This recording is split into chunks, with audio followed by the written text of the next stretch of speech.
이정도 목사의 성경 독파보기 시즌 2.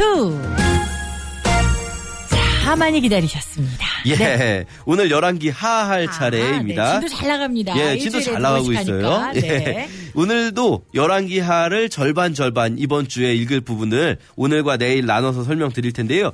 열왕기 하는 총 25장이에요. 그래서 오늘은 13장까지 네. 한번 보려고 하는데요. 왜 하필 13장까지인가? 열왕기 하는요. 네. 열왕기 상 같은 경우에는 제가 설명드리기가 참 쉬웠던 게 사실 여러 명이 왕에 나오는 것 같지만 네. 2명에 집중돼 있었어요. 맞아요. 솔로몬과 네. 아합. 그런데 열왕기 하는 그렇지 않고 왕들이 참 골고루 분배되어 있습니다. 왕들이 골고루 분배되어 있다는 얘기는 네. 읽을 때 어느 한 사람에 딱 포인트 맞춰서 읽기가 쉽지 않고 이 골고루 나오는 왕들을 다 좀 기억하면서 읽어야 된다는 거거든요. 네. 그런데 왕 대신에 다른 사람이 이 집중되어 있어요. 열왕기하 13장까지 1장부터 사실은 2장부터죠. 2장부터 13장까지의 주인공은 엘리사라고 할 수 있습니다. 네. 선지자 갑툭튀라고 엘리사. 하죠. 갑툭튀. 그렇죠. 네. 예, 갑툭튀는 엘리야였는데요. 죄송합니다. 예, 엘리야만큼이나 갑툭튀예요, 이 사람도. 네. 엘리야의 제자인데요.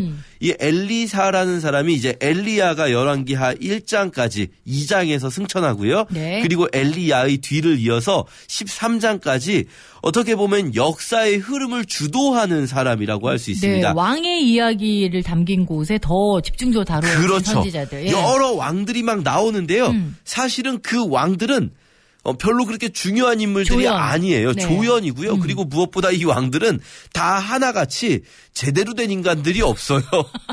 그런데 그 왕들, 이 제대로 된 인간들이 없는 이 왕들 사이에서 엘리사가 혼자 정말 고분군투하면서 여기에 이 왕을 세우고 저기에 저 왕을 세우고 이 왕한테 가서 조언해주고 이 왕을 권면하고 그러면서 어떻게든 이 악한 시대를 돌이켜보려고 애쓰는 모습이라고 할 수 있습니다. 네. 오늘 이것을 읽기 전에 제가 먼저 말씀드릴 것은 이 열왕기 시리즈 저희가 지난주에 말씀드렸는데요. 이게 언제 누구에게 주어진 글인가를 먼저 기억하셔야 돼요.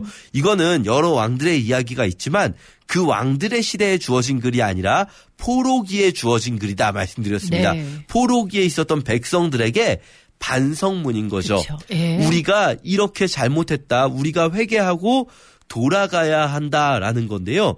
그러면 열왕기상에서 우리가 정말 얼마나 악했는가 그 악함의 극치인 아합까지 선한 왕이라고 나름대로 평가할 수 있는 솔로몬까지도 악한 부분을 부각시켜가면서 우리가 얼마나 악했는가를 열왕기상에서 보여준다면 이제 열왕기 하에서 그러면 우리가 어디로 돌아가야 하는가라고 할 때 등장하는 인물이 바로 엘리사라고 할 수 있는 거예요. 우리가 어디로 돌아가야 하는가? 바로 선지자들의 가르침, 선지자들의 그 외침으로 돌아가야 한다는 거죠. 사실 포로기 이후의 백성들에게 있어서 포로기 그때의 백성들에게 있어서 우리가 돌아가야 할 선지자라고 하면 이사야, 예레미야, 에스겔, 아모스 뭐 이런 사람들입니다. 네. 그러나 그 모든 그 선지자들의 선배격이라고 할 수 있는 요 왕들이 그 악했던 시대에 고분군투했던 선지자 엘리사를 보여주는 거죠. 자, 우리가 이런 관점을 가지고 이 성경을 쭉 보게 되면 열왕기하 앞부분은요. 엘리사가 여러 에피소드들을 보여주는데요. 뭐 이를테면 2장에 4장에 여러 가지 자질구레한 에피소드 우리가 읽으면서 뭐 이렇게 짧은 에피소드들이 여러 개가 지나가나 그냥 기적이 여러 번 있었다는 건가 이런 생각을 할 수도 있거든요. 네. 그런데 여기서 엘리사의 기적에 주목하시면 안 되고요. 그 엘리사를 통해서 보여지는 그 시대를 볼 수 있어야 합니다. 그 시대의 악함이 있는 거죠. 2장, 4장, 6장 이렇게 짧은 에피소드들이 반복되는 장들에 보면요. 공통적으로 등장하는 사람들이 있는데요. 선지자의 제자들이라는 표현이 등장합니다. 네. 예전 성경엔 선지 생도들이라고 번역됐었는데요. 이 사람들은 그러니까 그 시대에 아마 언제부터인지는 모르겠는데 이미 아합 때에 있었어요. 아합 때 보면 아합이 400명의 선지자들을 거느리고 있는 걸 볼 수 있거든요. 이들이 아마 바로 그 선지 생도들일 거예요. 선지자의 제자들. 말하자면 배워서 선지자가 되려고 하는 사람들입니다. 네. 사실 이게 재미있는 게 선지자가 되는 건 배워서 하는 게 아니거든요. 하나님의 영이 임해서 하는 일인데 그렇죠. 이때쯤에 아합 때 혹은 그 이전부터 뭔가 선지자 학교 같은 게 있었던 거예요. 네. 그래서 거기서 배워서 선지자가 되려고 하는데 이 사람들이요 사실 굉장히 비참합니다. 보면 자기들이 진짜 선지자라면 자기들이 하나님 앞에서 하나님의 어떤 선지자로서의 능력도 있고 또 때로는 자기들의 먹고 사는 일을 뛰어넘는 어떤 하나님을 경험하는 그런 사람들이 되어야 하는데요. 사실 엘리사와 함께하고 있는 이 선지생도들은요. 먹을 것이 없어 비참하고 또 먹을 것이 너무 없어서 산에서 막 정체 모를 어떤 뭐 무나 야채 같은 거를 캐다가 그냥 끓여다가 먹었는데 알고 보니 독버섯 뭐 이런 걸 먹어서 독이 있어가지고 네. 막 죽이는 독이 있습니다 막 이러면서 엘리사에게 말하기도 하고 또 이 선지생도가 한 명이 죽었을 때는요 너무 비참한 게 이 남아있는 선지생도의 아내가 있잖아요. 네. 그런데 이 사람이 이제 선지자였으니까 가난했겠죠. 빚까지 있고 빚을 진 채로 죽어버린 거예요. 이 우리도 그럴 수 있지 않습니까? 뭐 예를 들면 신학교 다니는 전도사님이 돌아가셨는데 뭐 이 빚이 있을 수 있잖아요. 그러니까 이 사람이 또 엘리사를 찾아오고 이렇게 그 시대의 어떤 영적 지도자를 자처하는 이들인데 그들마저도 비참한 상황임을 보여줍니다. 네. 그 속에서 왕들도 비참하고요. 이 상황 속에서 엘리사가 고분군투하는 모습 보여주는 거죠. 자, 그런데 이렇게 엘리사의 모습을 보면서 동시에 또 이 부분을 보기 위해서 우리가 필요한 게 뭐냐면 역사적인 흐름을 또 좀 알 필요가 있습니다. 왜냐하면 제가 지난 시간에 이것도 말씀드렸는데 열왕기는 사실 역사책이 아니에요. 신앙서적이기 때문에 말하자면 성경이기 때문에 신앙적인 측면 엘리사를 통해서 부각시켜 주려고 하고요. 그리고 왕들의 이야기도 이렇게 엘리사와 연관될 때 왕들의 이야기가 나옵니다. 문제는 뭐냐면 이 역사를 아는 사람이 보면 이게 잘 이해가 되거든요. 네. 그런데 우리는 이스라엘 역사를 잘 모르기 때문에 이걸 봐도 무슨 말인지 이해가 잘 안 되는 거예요. 그래서 지금 잠깐 설명해 드리면요. 이렇습니다. 이스라엘 역사는요. 솔로몬 이후에 남북으로 분열되었죠. 남쪽에 있는 나라는 유다, 북쪽에 있는 나라는 이스라엘. 다윗 왕조의 정통성은 어느 나라가 가지고 있을까요? 남쪽. 그렇죠. 네. 남쪽입니다. 여러분 우리나라 생각하시면 아주 자연스럽습니다. 네. 남쪽이 좋은 거다 생각하시면 돼요. 네. 예, 어쨌든 다윗 왕조의 정통성은 남유다가 가지고 있습니다. 물론 남유다가 착한 나라라는 건 아니에요. 네. 두 나라가 다 문제가 많습니다. 자, 어쨌든 이렇게 남북으로 나눠졌을 때 처음에는 사이가 좋을까요? 나쁠까요? 나쁘겠죠. 당연히 사이가 나쁘니까 네. 나눠졌겠죠. 그런데요. 어느 순간부터 두 나라가 연합하는 모습이 보여집니다. 그게 네. 열왕기상 끝나기 직전인데요. 아합이 남유다의 여호사밧 왕과 연합하는 것들이 장면이 나옵니다. 네. 왜 이런 일이 벌어지냐면요. 남북이 사이가 안 좋다가 사이가 좋아지는 시점이 있을 수 있어요. 이게 남북으로 나눠지는 우리나라 생각하시면 딱 돼요. 우리나라가 남북 나눠졌을 때 당연히 사이가 안 좋았지만 지금까지 계속 사이가 안 좋기만 한 건 아니었거든요. 살짝 좋았다 나빴다. 그렇죠. 네. 좋았다 나빴다 해요. 네. 좋았던 적 있습니다. 그게 언제냐면 90년대 후반이거든요. 90년대 후반에 남북이 사이가 좋아질 수 있는 이유 잘 생각해 보시면 이게요. 이스라엘 역사하고 우리나라 역사가 굉장히 비슷해요.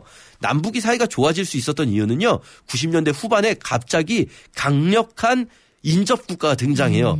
그게 어디였냐면 우리나라 같은 경우에 중국이 그때부터 네. 경제가 어마어마한 속도로 발전하기 시작했거든요. 저렴한 어떤 임금을 가지고 중국 경제가 엄청 살아나면서 예전에는 야 중국이 나중에 우리보다 잘 살 거야 뭐 이렇게 말하다가 지금은 너무 당연하게 중국이 우리보다 잘 살고 있죠. 예, 그게 90년대 후반이었습니다. 공동 대응해야 될 적이 그렇죠. 나타나는 거군요. 공동으로 대응해야 될 적이 나타났고 국내적으로는 양쪽 중에 한쪽이 거의 일방적으로 약간 퍼주기를 해서라도 우리가 저 중국에 대응하기 위해서 공동으로 뭔가 연합할 필요가 있다라고 네. 하는 어떤 정치 지도자가 등장하는 거죠. 네. 이게 이스라엘에 똑같이 등장하는데요. 네. 이스라엘 같은 경우에 북이스라엘 위쪽에 위치도 참 비슷해요. 북이스라엘과 국경선을 마주하고 있는 아람이라는 나라가 있습니다.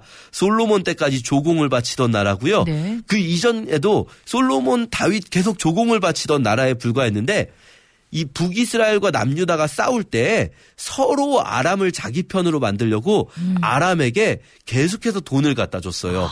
계속해서 아람에게 돈을 갖다 주면서 우리 편 들어줘 하면서 북이스라엘과 남유다는 서로 싸우면서 국력이 점점 약해지고 아람은 국력이 점점 강해졌죠. 이때가 바로 아람이 사마리아를 쳐들어왔던 아합 때예요. 예. 아합이 아람과 1, 2, 3차전을 벌였는데요. 그때 아합이 아람하고 싸우면서 깨닫게 되는 거죠. 아람은 도저히 우리 혼자서는 싸워 이길 수 있는 상대가 아니구나. 그러니까 남유다와 북이스라엘이 연합해야 되고요. 이때 등장한 남유다의 지도자가 여호사밧입니다. 네. 여호사밧은요 정말 선한 왕인데 너무 착하다 보니까 문제가 파트너를 잘못 만나는 거죠. 예, 우리나라하고 정말 비슷하지 않습니까? 파트너를 정말 안 좋은 파트너를 만나는 네. 거예요. 그 파트너가 하필 아합이었던 거죠. 그런데 여호사밧 왕이 아합 왕과 정말 이 친교를 다지기 위해서 국가 간의 친교를 다지는데 제일 좋은 게 뭘까요? 결혼 동맹이죠. 그래서 아합의 딸 아달랴를 자기 며느리로 맞이하게 됩니다. 자, 요런 상황에서 열왕기 하가 시작돼요. 그래서 열왕기 앞부분에서는요. 남유다와 북이스라엘이 연합으로 뭔가를 막 합니다. 그래서 열왕기하 2장에 보시면 이 북이스라엘이 모압을 치러 갈 때 남유다의 여호사밧과 함께 동맹해서 치러 가는 3장에 나오죠. 이런 장면도 나오고요. 이렇게 함께 동맹을 맺어서 북이스라엘과 남유다가 뭔가를 하려고 하고요. 그때 엘리사가 내가 북이스라엘 니네 때문에는 정말 안 도와줄 텐데 니네는 니네 아빠가 그렇게 좋아했던 아합이 그렇게 좋아했던 아합의 선지자들한테나 가지 그래. 그러나 내가 이 남유다의 여호사밧 때문에 내가 도와준다. 이러면서 엘리사가 막 도와주거든요. 네.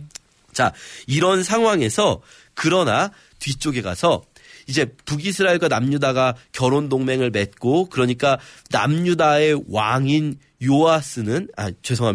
남유다의 왕인 아하시아는 자기 외삼촌이 북이스라엘의 왕이 되는 거예요. 네. 여호람이. 그러니까 요람이 아람과 싸우다가 다쳤을 때 남유다의 왕 아하시아가 자기 외삼촌 병문안을 가러 북이스라엘로 방문해요. 네. 자, 이 상황에 남유다와 북이스라엘의 왕이 둘 다 이스라엘에 있는 별궁에 모여 있을 때 이번에는 엘리사가 예후라는 북이스라엘의 장군, 아람을 치러 가는 장군이에요. 예후 장군에게 기름을 부어서 예후 장군에게 너는 네가 이제 북이스라엘의 왕이다. 가서 아합의 집을 치고 이 북이스라엘을 정결케 해라. 바알 숭배자들을 척결해라. 이렇게 예후에게 기름 부으니까 네. 예후가 마치 우리나라의 위화도 회군이라고 있습니다. 이성계가 예, 북쪽을 치러 가는 군대를 그대로 돌려서 다시 이 자신의 도읍으로 진격하는 거죠. 네. 그래서 그 도읍엔 누가 있었냐면 북이스라엘의 왕과 남유다의 왕이 함께 있었던 거예요. 네. 북이스라엘 왕 요람이 예후가 오는 걸 보고 깜짝 놀라서 예후여 평안이뇨 이렇게 인사를 하는데요. 예후가 네 어미 이세벨이 이렇게 나쁜 짓을 하고 있는데 평안할 리가 있겠느냐. 그러면서 북이스라엘의 왕과 남유다의 왕을 동시에 죽여버리게 돼요. 그리고 이세벨까지도 죽이고 네. 북이스라엘의 왕이 됩니다. 자, 이렇게 예후가 북이스라엘의 왕이 됐는데 문제는 뭐냐면 남유다에 누가 있냐면 아달랴가 있어요. 아달랴의 아들이 남유다의 왕 아하시아였고요. 네. 아달랴의 오빠가 북이스라엘의 왕이고요. 아달랴의 엄마가 이세벨이었어요. 그러니까 아달랴는요. 네. 예후가 한나라시에 자기 오빠, 엄마, 아들을 다 죽여버린 그러네요. 거예요. 네. 아달랴가 갑자기 정말 너무나 이렇게 표현하면 그렇지만 거의 광분한 상태가 되어서 자기가 남유다의 왕이 되기 위해 여왕이 되기 위해서 남유다의 왕위 계승권자들을 다 죽이고 왕이 됩니다. 예. 이 아달랴로 인해서 남북의 사이는 다시 갈라지게 되고요. 그러나 그때 아달랴가 남유다의 모든 다윗의 집안에 이 왕위 계승권자를 죽일 때 몰래 빼돌린 1살짜리 아기 요아스라는 예. 아기가 있어요. 이 아기를 대제사장 여호야다가 키우다가 아기가 7살 되었을 때 아달랴를 죽이고 다윗의 왕위를 보존해서 요아스가 왕이 되게 됩니다. 네. 그리고 이제 13장에 엘리사가 죽을 때 북이스라엘을 마지막으로 축복하는 것까지 오늘 이렇게 13장까지 함께 읽도록 하겠습니다. 13장까지 정말 수많은 사람이 나왔어요. 예, 오늘 좀 많은 왕들이 나오기 때문에 네. 꼭 필요한 것은요. 여러분 성경 읽으실 때 성경만 보지 마시고 옆에다가 네. 왕들의 연대표 하나 두시고 네. 같이 보시기를 꼭 부탁드립니다. 자, 전 정말 재미나게 들었거든요. 예. 자, 여러분 감사합니다. 잘 들으셨으니까 자, 오늘도 성경 토파보기에서 드리는 알맹이 퀴즈가 있습니다. 예, 알맹이 퀴즈. 정말 네. 이것만 잘 파악하시면 네. 알맹이를 캐치하시는 겁니다. 네, 네. 열왕기하 전반부는 네. 한 사람의 선지자를 조명하고 있는데요. 네. 이 한 사람의 선지자는 누구일까요? 누구일까요? 보기 1번, 있습니까? 예, 1번. 1번 별리사, 별리사, 2번 엘리사, 엘리사, 3번 앨리스. 앨리스. 예. 자, 다시 한번 보기 드립니다. 열왕기하 2장부터 13장까지 예. 계속 이 사람 이야기가 중심으로 나옵니다. 왕 이야기보다 이분의 이야기가 더 중심적이에요. 이분의 이름은 무엇일까요? 1번 별리사, 2번 엘리사, 3번 앨리스. 앨리스. 예, 이상한 나라로 가시면 안 돼요, 네, 여러분. 정답 아시는 분들 우물정 9330 단문 50원 장문 100원 유료 문자 카카오톡 대전 극동방송 시간 얼마 안 남았어요. 빨리 보내주세요. 3분 추첨하겠습니다. 주님께 달려가